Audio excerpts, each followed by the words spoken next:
Dalam kitab Fadhailus Syuhur, huruf yang keduanya adalah mau'izah. Apapun yang datang kepada kita, kita ambil sebagai nasihat. Mau'izah itu yang kemarin Abah sebut di Al-Hanin kalimatnya nasihat ngatiinnya, padahal bahasa Arabnya mau'izah. Mau'izah atau nasihat sendiri adalah sesuatu yang bisa melembutkan yang keras. Oh, kalau ibu maunya yang keras pengen lembek kok. Sama bapak-bapak juga pengennya yang keras. Kalau sudah jadi lembek yang keras itu apapun bisa gampang diolah. Ya, karena kalau keras mah maksa. Gitu. Jadi segala sesuatu yang bikin melembutkan ini enak, tetapi urusannya adalah hati. Sama mau makan apa aja juga yang enak mah yang lembut. Duren Pak, beli duren, cakep 10 beli. Yang satu keras, yang satu pada lembut-lembut, pilih yang mana? Gitu. Makanya pilihan kalimat mau'izah atau nasihat, kita diberikan apapun ketika ada yang datang masuk ke dalam hati kita jadi bahan pelajaran. Jadi nasihat, meskipun itu laler, meskipun itu debu, meskipun cipretan air comberan, tetapi kalau enggak mau ngambil yang tidak enak, mau ngambilnya yang enak-enak saja, bisa jadi hatinya sedang keras. Ini cirinya. Orang yang bisa dinasehatin adalah orang yang hatinya lembut. Makanya ketika ada hadis Rasulullah sallallahu alaihi wasallam, unzur maqala wala tanzur man qala, lihat omongannya, jangan dilihat siapa yang ngomong. Tapi bukan omongan yang diniatin biar diterima. Kan gua udah ngomongin nih, masa giliran gua ngomong kagak diterima, katanya unzur maqala. Ya jangan begitu juga. Gak bisa begitu. Maksudnya segala sesuatu yang spontan gitu, yang tadi jaa, yang datangnya tiba-tiba, terima. Kadang omongannya nyelekit, yang ngomong anak kecil. Kalau emang bener diterima, kan kadang gitu ya. Orang tua dari anak, guru dari murid, orang tua dari anak-anak. Sering kagak omongannya anak kecil tuh masuk ke dalam pikiran kita. Oh iya, bapak sih dibilanginnya begini. Yang ngomong siapa? Anak kecil. Tapi kalau itu ada kebenaran, kita harus menjadi lembut hati. Itu cirinya ketika orang sudah masuk nasihat, namanya orang yang sudah sofwatul qalbi.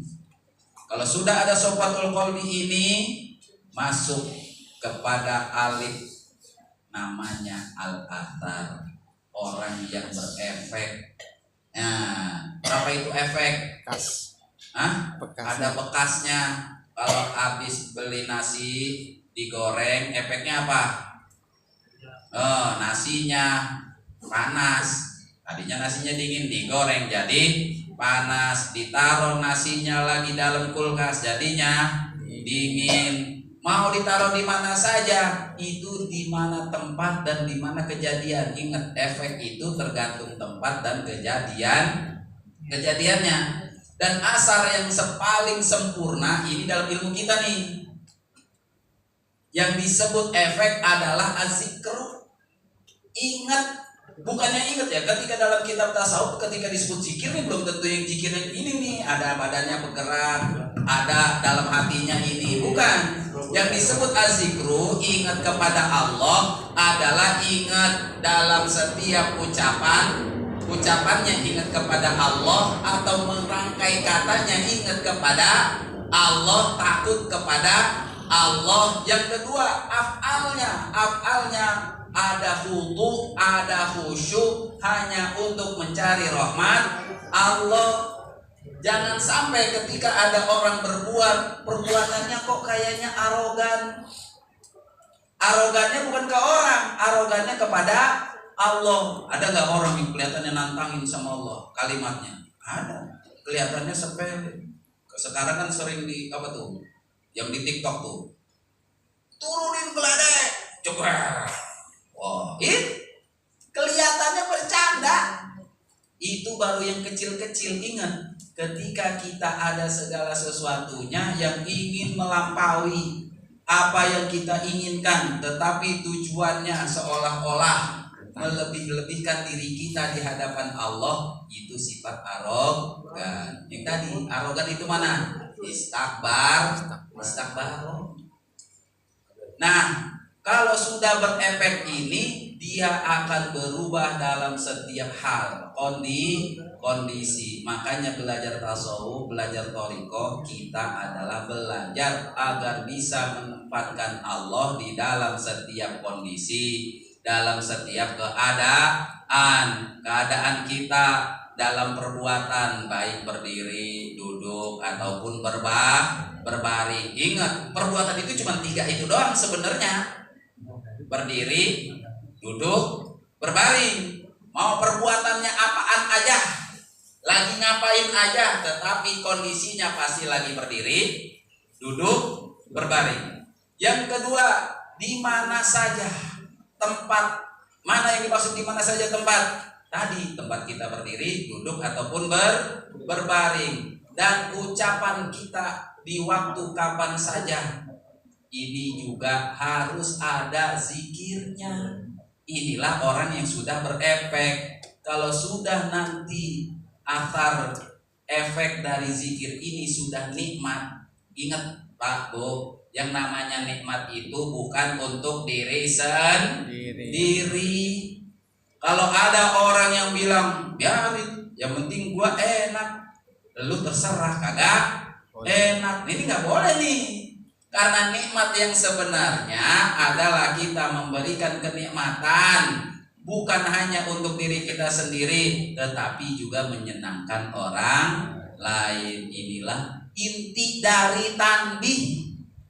Yang tadi dibacakan tanbih ini intinya untuk menyenangkan orang lain. Tetapi kita nggak boleh nuntut supaya disenangkan.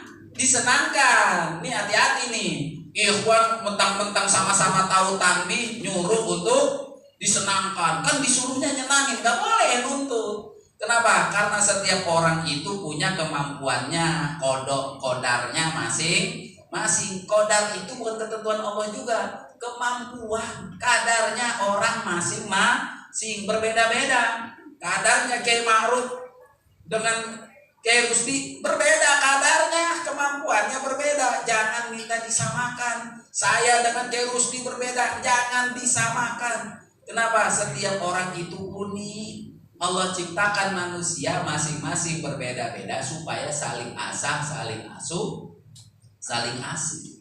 Kenapa? Dita'arofu, itu tuh begitu. Ta'arofu itu saling asah, saling asuh, saling asih. Kalau enggak kenal, enggak bakal bisa buat baik kepada siapa aja. Berarti zikirnya belum benar, belum nikmat. Nah, nikmat yang sebenarnya juga adalah ketika kita sudah punya amaliyah, amal kita bisa dinikmati oleh orang lain. Hanya apa bilang, zikir mah jangan enak sendiri. Kok begitu? Ya iya, zikir jangan kayak orang marah-marah juga. Zikir juga jangan kayak orang kesurupan. Kenapa? Ngebuktiin berarti nikmatnya beda. Zikir juga jangan kayak orang marah-marah. Karena setiap orang ketika dia merasakan di dalam dirinya, ingat zikir ini untuk diri kita. Kalau kita ada yang zikir buat didengar untuk orang lain, ini sudah salah. Ini sudah melenceng. Apa? Zikirnya tidak dinikmatin sendiri. Berarti zikirnya buat orang. Padahal niatnya itu ilahi anta maksudi. Ilahi anta maksudi itu yang verifikasi kita, bukan orang lain. Kalau kita sendiri sudah merasa nikmat, zikirnya tuh gak capek. Ada yang orang habis zikirnya capek, kayaknya ngos-ngosan, pukul badannya pada merentet. Ini berarti nikmatnya belum sampai di badannya sendiri. merasa tidak nikmat di hatinya sendiri, membuat kacau pikirannya sendiri. Ini konteksnya. Dan kalau kita sudah punya ini, sebenarnya yang dijadikan nikmat bukan yang ada dalam pikiran kita, tetapi apapun yang Allah berikan kita siap menerima. Kalau sudah punya ini, berarti kita menjadi murid yang sukses, jadi murad. Karena murad itu adalah orang yang siap diperintah oleh guru tanpa merasa keluh kesah. Inilah nikmat. Disitulah rasa senang, di sini senang, di sana senang, di mana-mana hatiku senang. Dan Allah wa iyyakum ajma'in wallahul muwaffiq ila aqwamit thoriq. Assalamualaikum warahmatullahi wabarakatuh.